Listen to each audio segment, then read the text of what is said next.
تو اس لیے وہ یہودی بہت مطمئن تھے کہ 2500 سال تک تو ہماری حکومت کو کچھ نہیں ہوتا، لیکن ہم قربان جائیں کہ جس وقت وہ ستاروں کی چالیں بدلنے والے آئے ہیں میدان میں،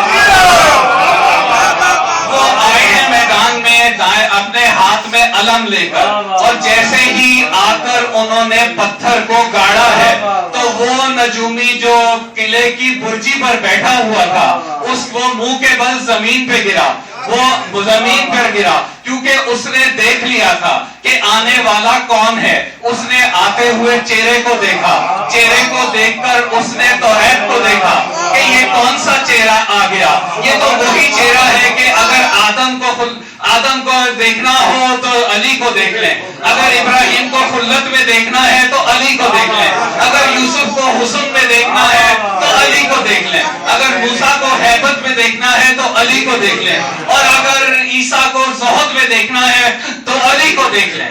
قیافہ پڑے ہوئے تھے وہ نجومی، انہوں نے دیکھ رکھا تھا، توریت میں چہرے پڑھ رکھے تھے کہ جیسے ہی میرے مولا آئے ہیں تو وہ دیکھ کر گھبرا گیا۔ اس نے وہ پتھر دیکھا کہ جس میں مولا نے علم گاڑا تھا، فوراً ہی آسمان کی طرف نظر کی اور دیکھ کر پریشان ہو گیا کہ تائے نصر ستارہ ٹوٹ چکا تھا۔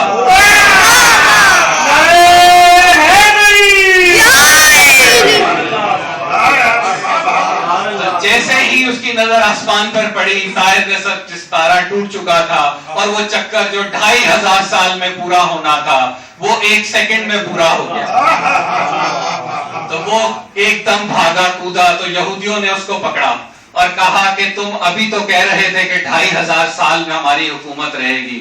تو اس نجومی نے بتایا کہ آنے والا جو تھا وہ آتے ہی جب اس نے پتھر کو گاڑا، پتھر میں علم کو گاڑا ہے، تو وہ ستارہ جو 2500 سال میں ہلنا تھا وہ 1 سیکنڈ میں ہل گیا، ٹوٹ گیا، تمہاری حکومت ختم ہو گئی، تم تباہ ہو گئے، تم برباد ہو گئے۔ اب آنے والا کوئی عام تو نہیں تھا، آنے والا جانتا تھا کہ ادھر میں اس پتھر میں علم گاڑوں گا، ادھر پتھر ٹوٹے گا، ادھر ستارہ ٹوٹے گا، کیونکہ آنے والا مظہر العجائب ہے، آنے والا ستاروں کا قطب نما ہے، ستارے ان سے راستہ لیتے ہیں۔ آنے والا کوئی انسان نہیں تھا، آنے والا شیر خدا تھا، آنے والا حیدر کرار تھا۔ تو حیدر کرار کو دیکھ کر اب مرحب کس طرح بھاگ سکتا تھا؟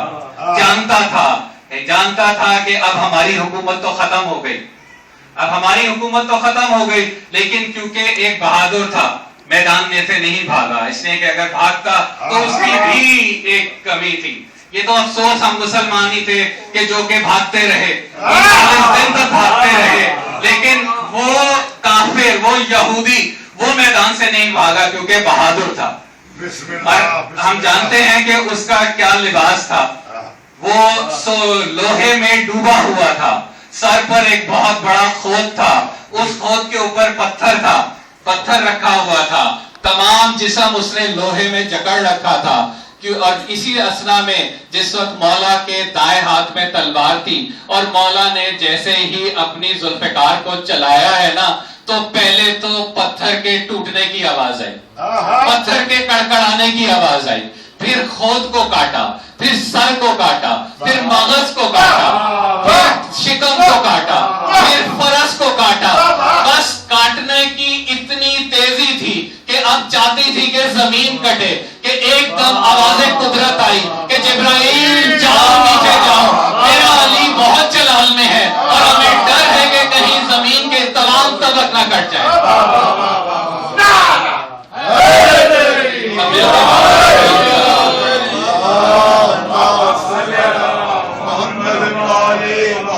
میرے مولا نے جب مرحب کو 2 ٹکڑے کیا، اس کے بعد مولا میدان میں آ گئے اور بے پناہ جنگ کی۔ مولا کے دائیں ہاتھ میں ذوالفقار تھی، بائیں ہاتھ میں سپر تھی، مولا کی لیکن نظر تھی در خیبر کے اوپر۔ ہم جانتے ہیں نا کہ در خیبر کوئی عام دروازہ نہیں تھا، یہ وہ دروازہ ہے کہ جس کو 80 لوگ کھولتے اور بند کرتے ہیں۔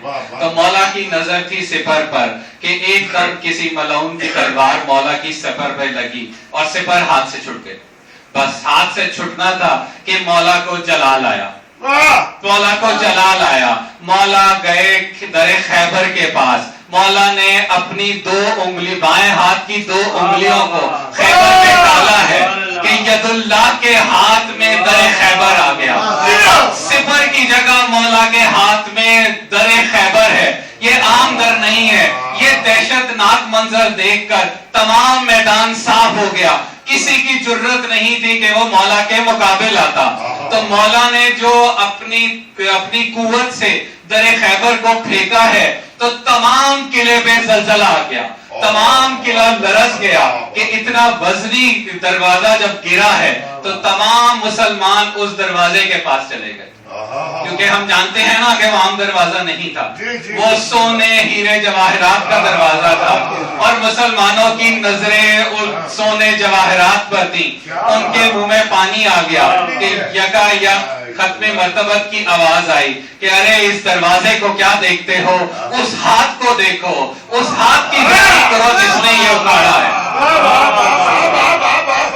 مرتبت نے فاتح خیبر کو بلایا اور بلا کے ان سے کہا کہ علی تم سب کو تقسیم کرو. مولا نے نوچ نوچ کے جو سونا ہیرے جواہرات تھے وہ نوچ نوچ کر تقسیم کیے اور سب میں کیے. جب سب نے دیکھا کہ ان کے حصے میں کتنا آیا تولا تو سب کے حصے میں 9 سیر آیا. سب کے حصے میں 9 سیر آیا اور مسلمان بہت خوش تھے کہ خیبر کے بعد ان کو پہلی دفعہ پیٹ بھر کے کھانے کو کھجوریں نصیب ہوئی. اور یہ جو آج عرب امیر ہیں یہ سب میرے مولا کا صدقہ ہے. یہ سب ہمارے مولا کا صدقہ ہے کہ یہ لیکن احسانات بھول گئے. یہ مسلمان احسانات بھول گئے. اب تمام مومنین نے جس طرح بی بی کا پڑھا ہے تو بی بی کے لیے تھوڑا سا اب تمام مومنین کو جب سونا ملا تو لازماً ہمارے مولا کو بھی کم از کم اتنا تو ملا ہی ہوگا. فاتح خیبر ہیں تو مولا جب اپنے گھر واپس آئے ہیں تو مولا خالی ہاتھ صرف ذوالفقار لے کے گھر میں آئے ہیں. تو شہزادی نے مولا سے پوچھا کہ مولا میں نے سنا ہے کہ مسلمانوں نے بہت زیادہ مال غنیمت لیا آج. تو مولا نے بتایا کہ ہاں شہزادی آج لوگوں کو تو پہلی دفعہ پیٹ بھر کے کھانا کھایا ہے اور سونے جواہرات میں لد گئے ہیں. تو مولا سمجھ گئے وہ اصل میں ہمیں سمجھانا چاہتے تھے. مولا نے فرمایا کہ شہزادی ملا مجھے بھی ملا تھا لیکن سب میں نے اللہ کی راہ میں لوٹا دیا. تو شہزادی نے پوچھا کہ ابو الحسن بتائیے کیسے.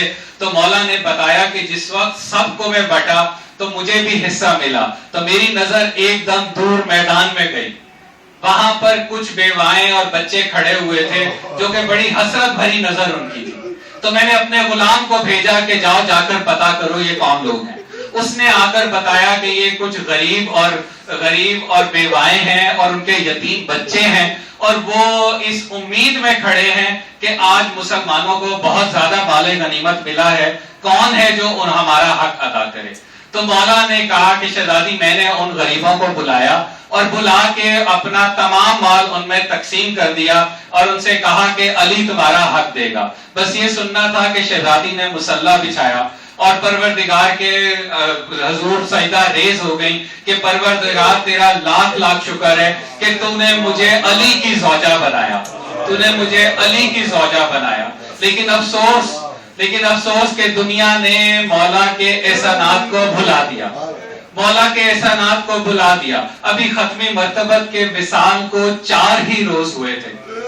ابھی 4 ہی روز گزرے تھے کہ مسلمان بی بی کے در پر آ گئے. مسلمان بی بی کے در پر لشکر کشی کر لی اور آ کے مولا کی طلبی کی.